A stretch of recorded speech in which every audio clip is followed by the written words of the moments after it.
Au-delà des apparences. Au-delà des apparences. Une émission proposée par Sandrine Murk.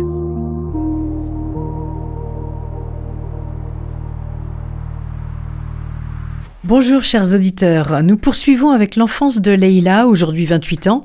Elle en avait 6 quand je l'ai rencontrée et vivait dans une série d'hôtels sociaux plus sordides les uns que les autres, dans une très très grande précarité avec sa famille. Elle nous a raconté la semaine dernière ses déboires à l'école, lors de la précédente émission, Au-delà des apparences, sur Radio Présence.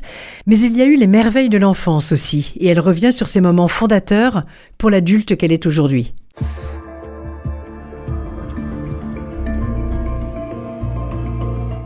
Alors on va passer au bon moment de ton enfance, parce qu'il y en a eu plein aussi, en fait, de ta petite enfance. C'est quoi? C'est les vacances? C'est les jours chez moi? C'est la Corse? Et après, du coup, on t'a rencontré. En fait, tu as fait en sorte qu'on ait une vie comme les autres. Puis j'avais le droit à des cadeaux de Noël, j'avais le droit à des vacances, à des restos. Et tu venais nous chercher à chaque fois. Et en fait, à ce moment-là, c'est là que j'avais une vie un peu normale, mais comme les autres, et que j'étais en train de me dire que j'étais plus pauvre et que j'étais comme les autres. Mais au fond, j'étais encore pauvre. Mais en fait, c'est pas... En fait, je me sentais un peu comme les autres. Tu m'avais acheté des habits, du coup, ça allait beaucoup mieux pour moi. Et Des habits de marque uniquement pour vous et pas pour mes enfants, puisque j'étais très contre les habits de marque, mais pour vous, c'était obligatoire. Oui, c'est vrai. Et après, on était bêtes, en fait, parce que on voulait des marques, mais en vrai, non, c'est pas... c'est le style qui compte. Mais ça comptait énormément dans le regard de l'autre pour un enfant méprisé. Franchement, oui. Je sais que quand je mettais mes habits, mes nouveaux habits, en fait, ça a changé. Le regard des gens a changé. Et quand, en fait, Noël, nous, on connaissait pas parce que nous, on était des musulmans. Et du coup, quand je disais à moi aussi, puis j'ai eu des cadeaux et tout, et puis j'étais trop contente. Et voilà. Et l'un de tes frères, donc, qui a passé plus d'années en prison qu'à l'air libre, me dit que ce sont les seuls souvenirs merveilleux qui lui restent de son enfance, en fait, ça. C'est précieux de pouvoir se raccrocher à des bons souvenirs d'enfance. C'est important, après, pour la suite, d'avoir toutes ces étapes aussi qui sont bonnes. Franchement, je peux pas trop parler à sa place. Non, mais pour toi. Oui, je pense que c'est... on se dit qu'on a été un moment bête dans notre vie, on a été heureux. Après, je sais pas. Après, moi, je sais que je me rappelle de quand j'étais petite. Je sais que les mauvaises choses, c'est les choses qu'ils ont fait de moi qu'aujourd'hui, ce que je veux dans ma vie. Et les bonnes choses, ils font ce que je veux donner à ma nièce. Que moi, que j'ai pas eu. Enfin, que j'ai eu, mais j'ai pas eu, voilà. Je sais ce que je veux donner à ma nièce et je sais ce que je veux pas donner à ma nièce. Exemple, ma nièce, moi, avant, mes parents, ils parlaient très peu français. Du coup, je les délivre à ma nièce. Que toi, tu me faisais, mais que mes parents me faisaient pas. Mais mes parents me faisaient pas, mais parce qu'ils savaient pas lire français. Mais voilà, c'est des petites choses comme ça qui nous donnent une leçon pour après donner soit à mes futurs enfants ou soit à ma nièce. Voilà. Comme quoi, ça veut dire que quoi? Ça veut dire que les rencontres, finalement...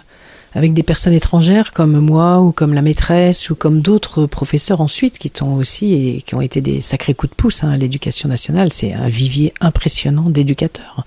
Ça compte vraiment beaucoup dans des situations comme la tienne qui ne sont pas si fréquentes. Franchement, oui, parce que moi je sais que j'ai beaucoup de maîtresses, de profs qui m'ont, au collège, ils m'ont sauvé. Mais j'ai eu le brevet à 3 mois. Non, mais juste le brevet pendant... En fait, j'étais dans un collège un peu du Mirail. Et du coup, voilà. Et en fait, je faisais rien. J'avais des notes. Mais j'avais 6-7 de moyenne. Et j'avais une prof, mais qui croyait en moi. Non, même si... mais elle croyait en moi. Et 3 mois avant le brevet, puis j'ai commencé à réviser. Et elle prenait 200 ans. Elle venait. Elle me faisait des cours que pour moi, gratuits. Pour que je réussisse, elle me disait non, je crois en toi. Quand j'ai eu des conseils de discipline, c'était la seule qui me défendait. C'était la seule qui voyait le bien en moi, alors que même moi, le bien en moi, je le voyais pas. Et Et elle disait, vous allez voir, le brevet, elle va l'avoir. Nanana. Et ils ont dit, mais c'est pas possible, ça fait 3 ans, mais elle n'a rien fait et elle peut pas me rattraper tout ce temps. Elle me donnait des cours et en fait, ça se voyait qu'elle aimait son métier en fait. Et quand on vous donne une confiance, en tout cas moi je parle pour moi, mais dès qu'on me donne une confiance, en fait après j'ai du mal à briser la confiance en fait. Je me sens, en fait le brevet en vrai je l'ai même pas eu pour moi.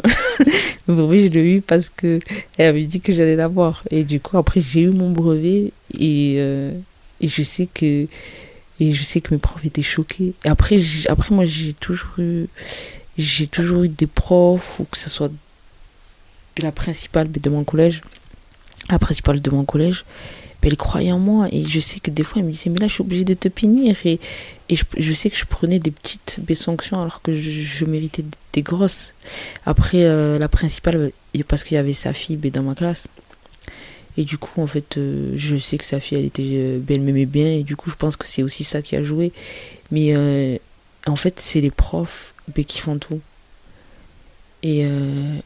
Et c'est eux qui se sont... Après, c'est vrai que des fois, il y avait des profs où ils en avaient marre de leur métier, voilà. Mais moi, je sais que les profs, ils m'ont beaucoup aidé.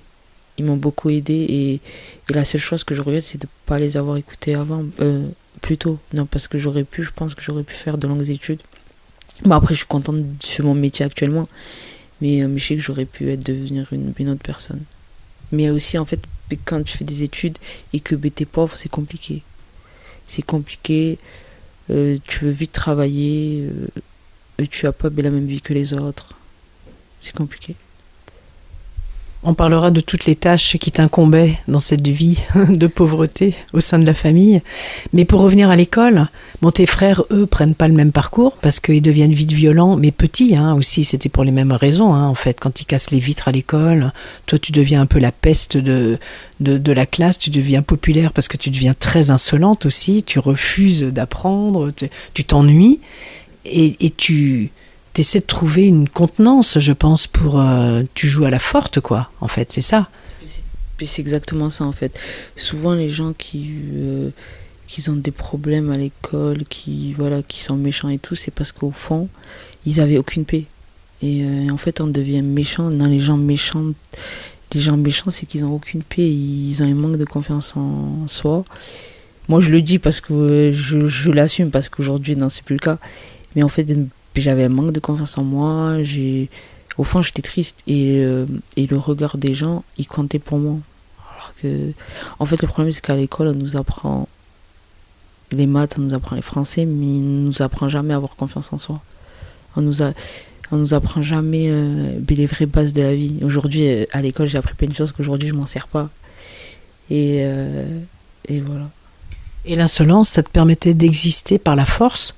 Puisque ta pauvreté, elle te renvoyait que du mépris social, en fait. C'est ça, le truc. Exactement. Le mépris social, on l'aura toujours. Mais malheureusement, on l'aura toujours. On vit dans un monde où on a vite des préjugés en fonction de la couleur des gens. Voilà, après, comment te dire ça je l'ai eu ce mépris aussi, mais je l'ai même eu par des gens de ma communauté. Donc du coup, on peut pas dire oui, les Français sont racistes. Et non, même les Arabes, ils peuvent être racistes, des propres Arabes. Voilà. Par rapport au niveau social, alors, pour le coup. Exactement, le niveau social, il compte. Mais après, le niveau social, est-ce que, je me dis clairement, est-ce que si j'avais j'avais eu un bon niveau social, est-ce que je serais devenue ce que je suis devenue aujourd'hui? Parce que, ok, peut-être j'aurais eu la facilité dans les études et tout, mais niveau du mental, je pense pas que j'aurais eu un mental. Je pense que j'ai un mental... non, mais la chose dont je suis le plus fière, c'est mon mental, au jour d'aujourd'hui. Alors ça va être pour la deuxième émission, parce qu'effectivement, on s'arrête à l'école, on s'arrête au moment où tout explose, où tu deviens insaisissable, mais pour rebondir encore mieux après. Donc ça, c'est assez exceptionnel. Comme quoi, alors la leçon de tout ça, c'est comment des petites phrases d'adultes en qui on a confiance, ça peut servir très longtemps. les maîtresses, certains professeurs ou moi-même, etc. Et puis l'autre grande leçon aussi, c'est que le mépris, même quand on a 3 ans, 4 ans, 5 ans, c'est des bombes à retardement quand on en a 18. Rendez-vous la semaine prochaine. Ok, la semaine prochaine. À bientôt la semaine prochaine.